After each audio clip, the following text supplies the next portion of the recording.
Olá, amigos. Vamos continuar os estudos do capítulo 15 do Evangelho de Mateus, abordando os versículos do 22 ao 28, que vai falar sobre uma cura. A gente viu já algumas passagens onde nós falamos dos milagres de Jesus, e esse é mais um milagre. Então, é a cura da filha de uma cananeia. Mas esse milagre, ele é diferente, bem diferente dos outros. Ele tem uma peculiaridade que nós vamos ver no decorrer do estudo.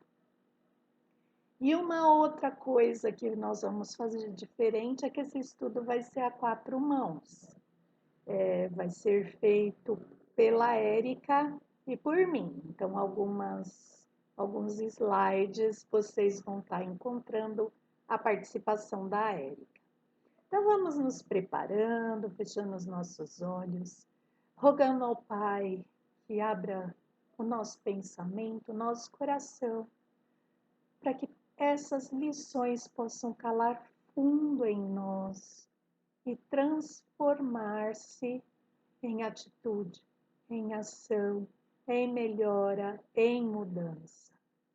Que assim seja.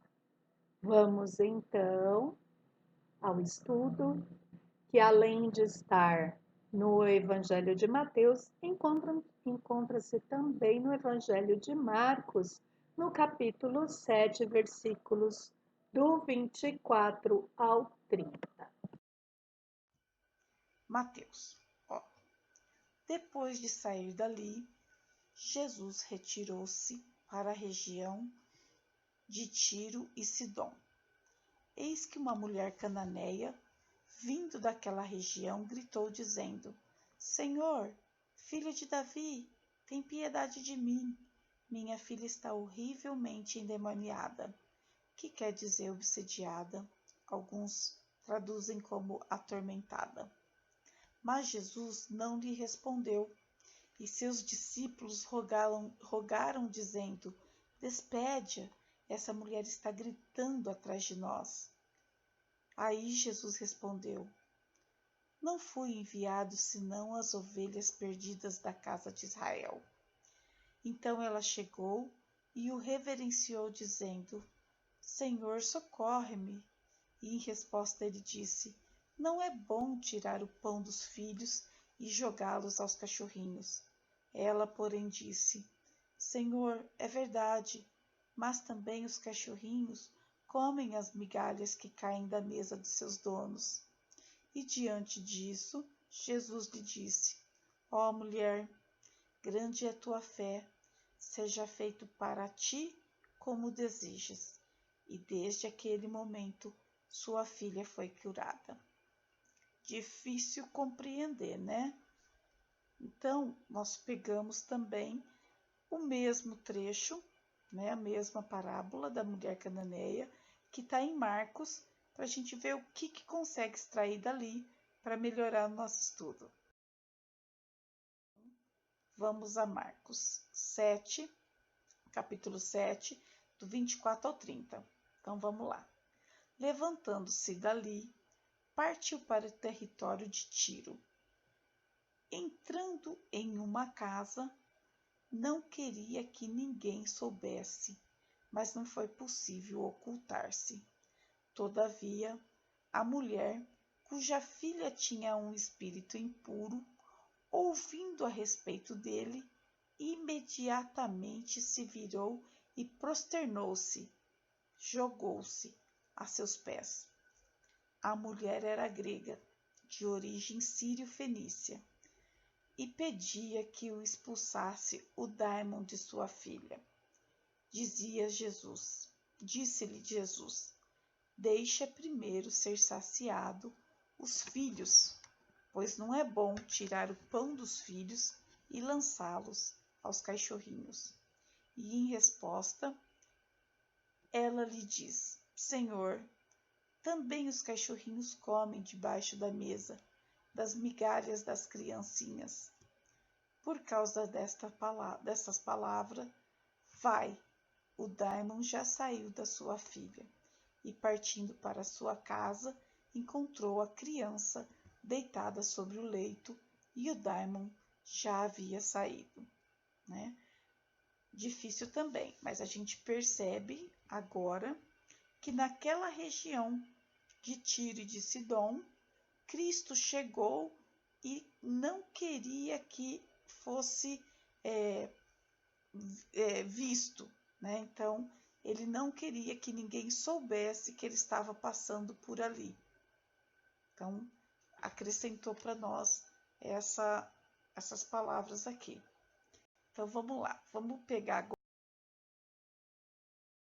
Vamos, nesse momento, ver a diferença que existe nos evangelhos de Mateus e Marcos. Em Mateus, aparece a mulher simplesmente como cananeia. Cananeia, então, ele está falando de uma região, num contexto mais geral. Marcos é mais específico quando aponta que ela é Ciro-fenícia. Em Mateus está falando que ela saíra daquelas cercanias. Então está falando que ela era de uma determinada região e ela se retirou dessa região para encontrar Jesus. E dizendo que ela clamou. Em Marcos diz que ela lançou-se aos pés de Jesus e rogou. Em Mateus, ela faz a seguinte, clama da seguinte forma: tem misericórdia de mim, minha filha está endemoninhada. Em Marcos, ela já não pede misericórdia, ela pede apenas que expulse o demônio de sua filha. E em Mateus aparece um versículo que não aparece em Marcos, que é a participação dos discípulos nesse diálogo, pedindo a Jesus que despeça aquela mulher, porque ela vinha gritando atrás de Jesus. E os discípulos então se sentem incomodados com isso.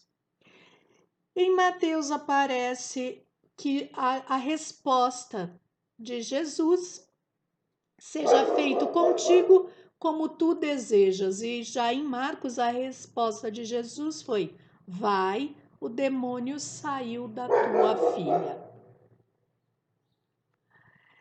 E então, vamos então começar a refletir sobre essa passagem. Essa passagem ela é composta por 3 movimentos. No início, nós temos a solicitação da mulher e a resposta de Jesus com o silêncio. No segundo momento, nós temos um diálogo entre Jesus e a mulher, e esse diálogo é composto por 3 momentos. No primeiro momento, Jesus declara sua obra de um bom pastor que procura as ovelhas perdidas da casa de Israel. No segundo, Jesus começa a falar em linguagem metafórica e ele coloca então uma mini parábola onde ele traz filhos, migalhas e cãezinhos. E no terceiro momento, Jesus observa e confirma a grande fé da mulher cananeia. E por último, há a cura. Quem nos fala sobre isso é Bailey. Então, nós temos que a presença dos discípulos no diálogo inicial é incomum. E aqui Bailey está se referindo aos discípulos terem pedido a Jesus que despedissem aquela mulher. O treinamento dos discípulos é uma característica proeminente nos 4 evangelhos. Então, nós vemos que Jesus está permanentemente se empenhando a treinar aqueles discípulos, porque Jesus sabia que a passagem dele se daria pelo planeta por um período e que aqueles discípulos seriam os continuadores da propagação de sua mensagem. Então, Jesus sempre teve uma preocupação pedagógica com a formação dos discípulos. Nessa passagem é um diálogo aberto com uma interlocução entre Jesus e os discípulos. Nessa parábola, a comunidade está nos bastidores e ainda assim desempenha um papel importante na história. Então, na passagem, nós não vemos uma indicação direta da participação de uma comunidade, mas esta comunidade está na passagem, está no acontecimento. Nós sabemos que Jesus sempre tinha uma multidão ao seu redor, e é isso que ele se refere. E além dessa multidão, a comunidade ela é composta pelos discípulos que estão em cena e participam do diálogo com Jesus, mais ou menos no início do relato. Jesus não está simplesmente lidando com a mulher, mas também está interagindo em nível profundo com os discípulos. Então, como eu disse acima, quem está nos dizendo isso é Bailey. Fatos históricos para a gente conseguir compreender, porque é bem complicadinho, né? Então, aqui no mapa, eu vou mostrar a parte vermelha onde é Israel. Israel é o povo que aceita a ideia de um Deus único. E temos as outras regiões aqui, onde vai compreender Tiro, Sidom, né? Aqui também vai ter a faixa de Gaza, Beirute aqui. Aqui tem Sodoma, tem Gomorra. Esta região, ela politeísta, tá bom? Então, esta é a região que foi por muito tempo dominada por vários, ela teve vários domínios, tá bom? Então, essa região ficou por muito tempo sob o domínio dos turcos otomanos, e era a tribo Assur. Posterior veio o domínio dos egípcios, tá? Então, cada vez que esse povo era dominado, ela pegava, porque fica muitos anos sobre o domínio, ele pega características daquela cultura, né? Então, ali nessa região, que é conhecida como Ciro-Fenícia, ou Ciro-Palestina, ela vem com vários deuses, várias crenças, muito misticismo, né, que eles falam, tá bom? Então vamos lá, ó. Ciro era a cidade maior, que eles falam cidade mãe, e Tiro a menor, tá bom? Os povos que existiam naquela região estavam no Vale de Sidom, faixa de Gaza, Mar Morto, Sodoma e Gomorra, tá? E aqui nós vamos ter que esta região, ela foi o presente, né? Foi doada ao filho Cã. Por isso que é Canaã, filho de Cã. E Cã era filho de Noé. Então, Canaã era o neto de Noé, tá? Então, a região de Canaã, filho de Cã, Cã que diria que era cão. Então, daí a brincadeira, daí que ele falou sobre carinhosamente dos cãezinhos, né? Então, a região era de cãezinhos, filhos de Cã, tá? Por isso aquele jogo de palavras que foi difícil da gente compreender, tá bom? Então, na região ali politeísta, eles tinham vários deuses, eu coloco aqui a título de curiosidade, que eram aquele que a gente já ouviu falar, Baal, Haddad, Dagon, várias deusas também, né? E cada um com um significado, com uma característica, tá? E também eu trago um simbolismo, que pode ser ou não. Mas o simbolismo da mulher cananeia, se a gente for pegar na internet, tá exatamente falando isso, que ela simbolizava todas as nações que posterior abraçaram o Evangelho do Cristo, que acreditavam em vários deuses, mas que com o passar do tempo adotaram o Evangelho também do Cristo. Então, esse é o simbolismo dessa passagem. Para mim, eu acho que ela é bem mais profunda. É uma história de a busca mesmo de um Deus, né? Quando a gente está passando por momentos difíceis, a gente busca algo e tem que ter algo maior do que o Deus disso, o Deus daquilo. Tem que ter algo maior. Então, eu acho que é bem diferente só de simbolizar o abraço do Evangelho. Então, mas vamos lá. Vamos colocar esses fatos dentro da nossa. Então, como a Érica explicou bem, Jesus não estava em sua terra, porque vamos lembrar que Jesus, naquele momento, morava em Cafarnaum, na região da Galileia, e ele estava na região da Cananeia, como bem explicou a Érica, uma região pagã. E esse é um ponto importantíssimo para que nós possamos compreender essa passagem. Nós vamos voltar a esse fato mais tarde. Mas quem era essa mulher que procura Jesus? Então, como Marcos aponta, ela era cirofenícia, isso quer dizer que ela era pagã. Ela estava sozinha, coisa que não era usual na época. As mulheres andavam ou com o marido, ou com o pai, ou com o irmão mais velho, elas não andavam sozinhas.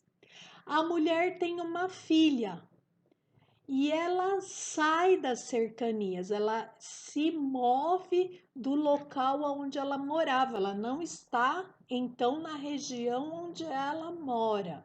Ela sai daquela região e dirige-se para onde Jesus estava e que Jesus estava perto de Tiro e Sidom, local pagão.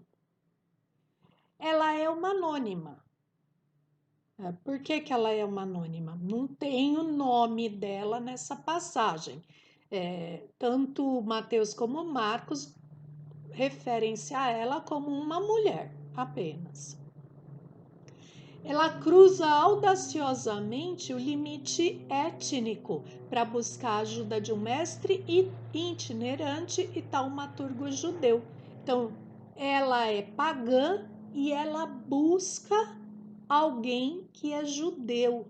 Então, são coisas, ela quebra várias barreiras, primeiro por estar sozinha e depois por buscar alguém que não era da sua descendência, da sua localidade.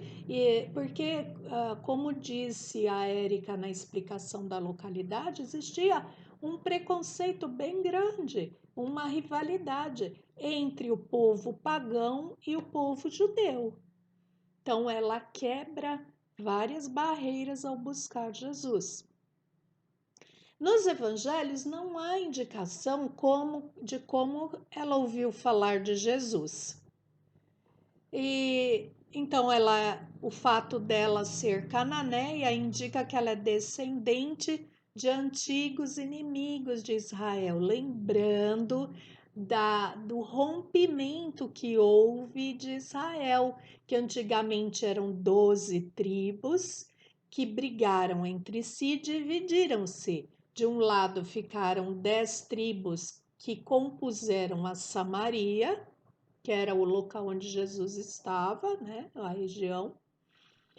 e do outro lado, então, fica 2 tribos que compõem o povo de Israel. Ela se aproxima de Jesus, então, atravessando 2 barreiras, como nós iniciamos falando no slide anterior.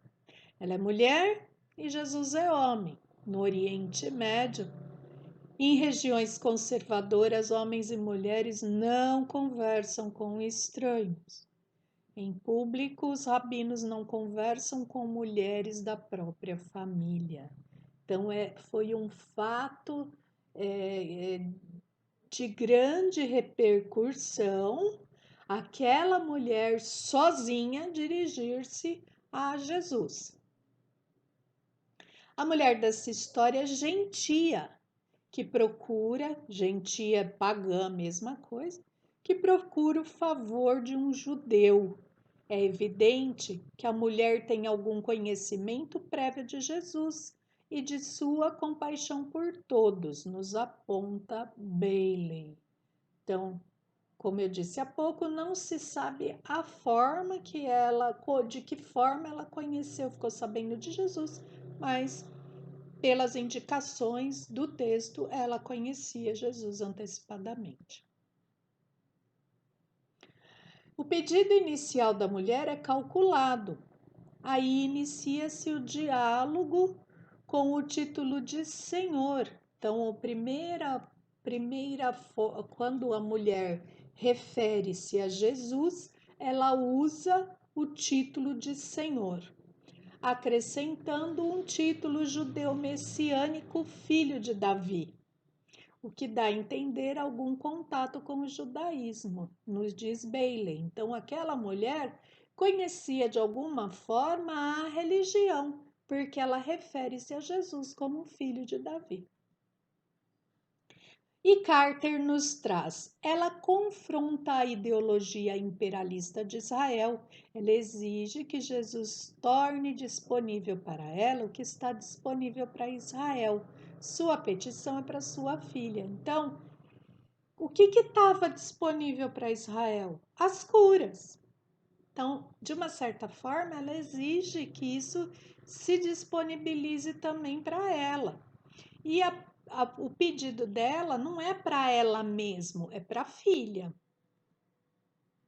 E Moody nos diz: Jesus já havia curado os gentios, mas na Fenícia tinha que tomar cuidado para não dar a impressão que estivesse abandonando Israel. Então, lembrando que Jesus não estava na sua terra, que era a região da Galileia. Ele estava na região da Fenícia, na região cananeia, que era o local onde viviam os pagãos, os gentios. E Eliane nos traz: aqui vemos a intercessão, quando a mãe suplica pela filha que estava impossibilitada de fazê-lo. Então, a filha daquela mulher não conseguia pedir por si mesma. Então, a mãe intercede, pede pela sua filha. Nós falamos sobre a mulher, mas e sobre sua filha? O que nós sabemos? Então, não se sabe se a menina estava ou não com sua mãe. Isso quer dizer, não sabemos se essa cura de Jesus foi feita presencial ou se foi feita à distância. Em Mateus, aparece que a criança estava miseravelmente endemoniada. Em Marcos, aparece cuja filha tinha um espírito imundo. Mas o que isso quer dizer? Na verdade, com palavras diferentes, tem o mesmo significado, que a criança estava, segundo a linguagem espírita, obsediada. Nós vamos então passar brevemente sobre essa questão da obsessão e nós vamos estar abordando mais detidamente essa questão em uma live. Passar superficialmente para falar de obsessão, segundo o Espiritismo. É uma influência de seres imateriais, né, dos espíritos, que influenciam as pessoas devido aos seus pensamentos impuros. Os adeptos da religião, né, do espiritismo, acreditam que a obsessão pode causar doenças físicas e psíquicas, né?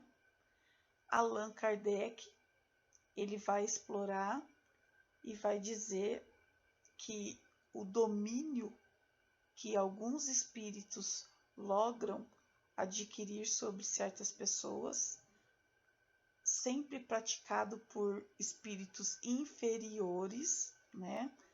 Não existe caso de obsessão de espíritos superiores, né? Estes inferiores que procuram dominar, obsidiar. É uma ação persistente que um espírito mau exerce sobre um indivíduo encarnado. Apresenta caracteres muito diversos, desde a simples influência moral, sem perceptíveis sinais exteriores, até uma perturbação completa, afetando o organismo e as faculdades mentais.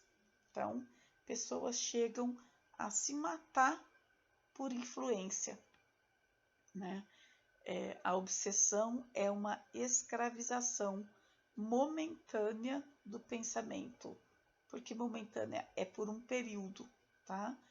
Quando este se apresenta tolhido da sua livre manifestação, em razão de uma onda mental alheia que o constrange, que perturba, impedindo a expansão do seu livre pensar. É um cativeiro doloroso, tá? Então, uma pessoa com tem diversos graus de obsessão, tá? Até uma subjugação, que é essa onde você já perde toda a sua razão e fica totalmente influenciado. Aqui é uma pincelada só para a gente saber do que a mulher estava sofrendo, tá? A gente não teria como colocar isso num estudo assim, que é mais simples. Teríamos que fazer presencial, discutir, tirar dúvida, né? Mas aqui eu só trouxe para conhecimento, que tem bastante gente que é nova no nosso estudo, só para saber, tá bom? Allan Kardec vai nos fazer um comentário na questão 199, que eu fui buscar porque as pessoas falam, mas as crianças, elas podem ser influenciadas? Uma criança pode ter um obsessor? E aquela criança estava, conforme Marcos disse, na cama, né? Então ela estava sim com uma influência bem grande.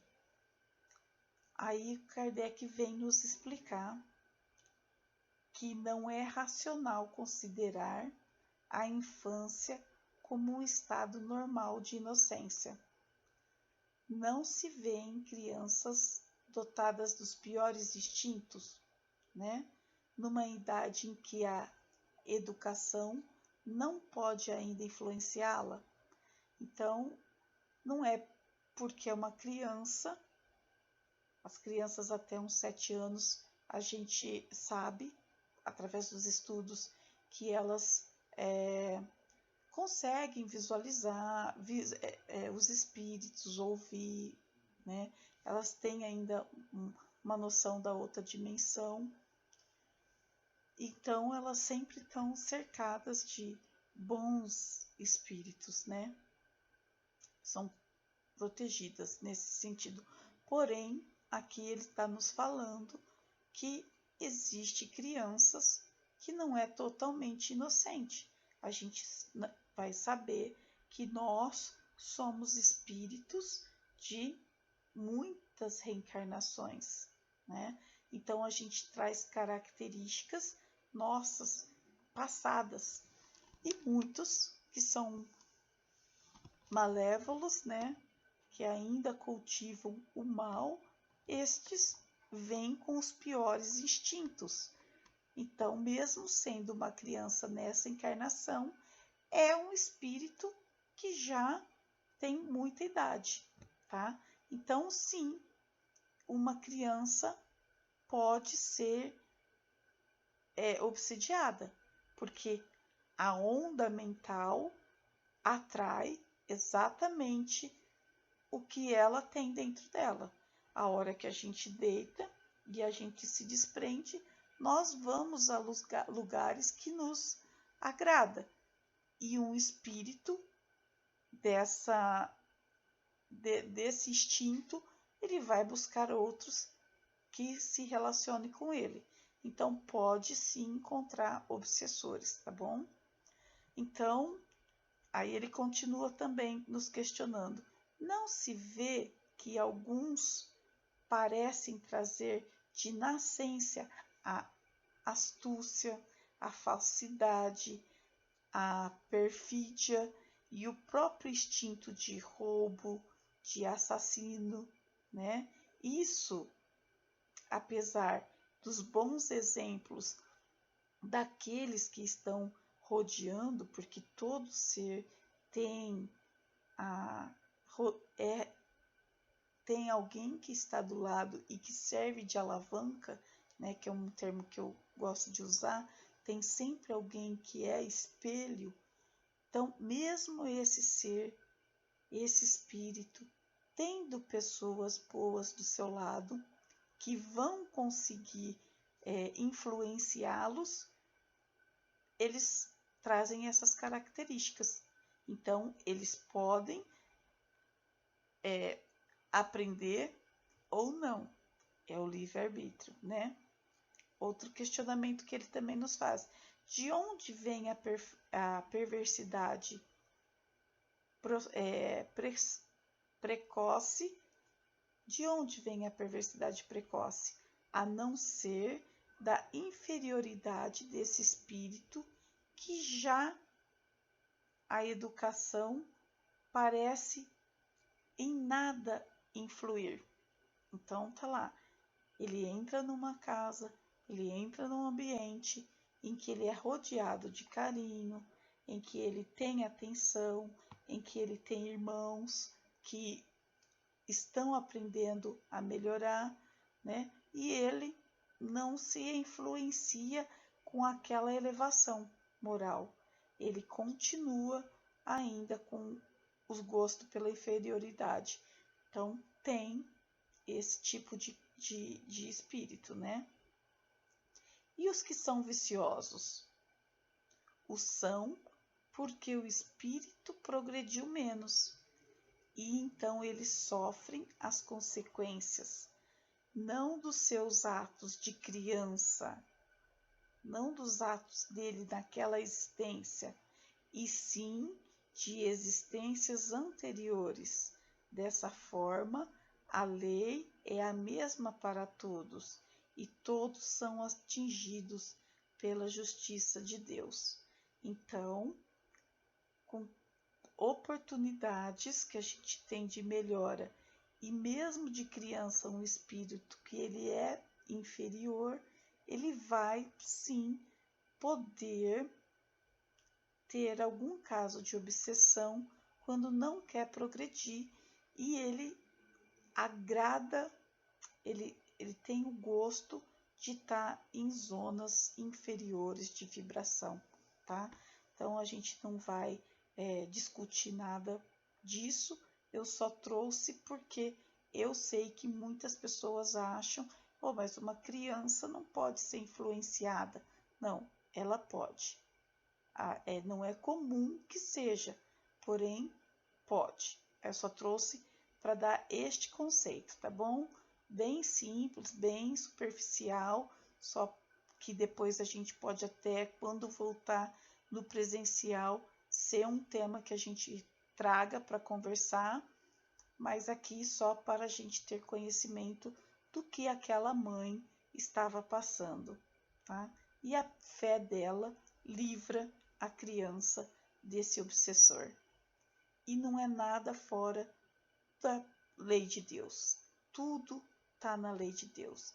Porque se a criança é obsediada, é porque ela mesma tem um padrão vibratório que condiz, né? Mas como a mãe era a alavanca, como a mãe é um ser já mais elevado, ela busca cura e ela vai com certeza conseguir melhorar a vibração da casa e da criança e libertar o espírito que também sofre junto com eles, o obsessor e o obsediado, né? Então, muito obrigada mais uma vez e até o próximo estudo. Que Deus nos acompanhe sempre. Beijo para todos.